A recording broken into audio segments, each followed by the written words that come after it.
I'm sorry, what was your question about pro-Palestine protesters? Why are pro-Palestinian protesters not going after Trump? We are protesting Trump. We've always protested Trump. We never stopped protesting Trump. All last year, I heard that they were going after Biden and Harris because those were the people with political power. So those are the people who they had to protest. Yes, that's correct. We voted for Biden and Harris in 2020 over Trump because Trump is a fascist, and we wanted a president who is not a fascist. And one reason we earned the right to complain is because we voted. That's how voting works. That's how holding those in power accountable works. But now Trump's in power, and they're like interrupting AOC events. Yes, because the genocide in Gaza is ongoing, and the right to protest doesn't just magically stop because Biden is no longer in office. The right to protest is literally part of the First Amendment. What exactly are you complaining about? And Trump's also much worse for Palestine. I don't know if any of you guys have seen Israel's newest plan for Gaza, but it's completely horrific, and Trump is basically just co-signing it. What do you guys not understand? That it was already genocide under Biden. That the Biden administration looked at the State Department reports, its own State Department reports that said Netanyahu is committing war crimes,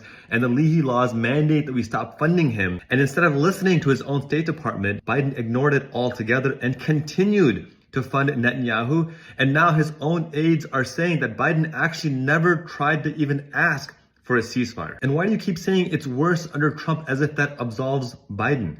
If someone is setting you on fire at 1,000 degrees and the next person is setting you on fire at 2,000 degrees, both of them are setting you on fire and will unalive you. You can't say the second one is worse because it doesn't matter. In both cases, you no longer are living. And yet he still doesn't get protest. And then in telling this lie, claiming that we're not protesting Trump, you're exposing your own cruelty and ignorance. Because guess what? We are protesting Trump events. He is literally being protested all over the country, at his buildings in New York, at his buildings in California, at the White House. It's even being reported in the media. I'm showing you the clips right now. What you're telling us is that you didn't care enough about the genocide of Palestinians to demand Biden stop it. And you don't care enough about the genocide of Palestinians now to pay attention to how we're working to ensure Trump stops it. Why is that? Why are they not interrupting Trump events? Could someone explain this to me? The only thing I can explain to you is that you've just proclaimed to the world that you don't actually care about the genocide of the Palestinians. You want to keep pretending it was a small minority of Democrats who wanted Biden to stop funding Netanyahu, but in reality, 77% of Democrats begged Biden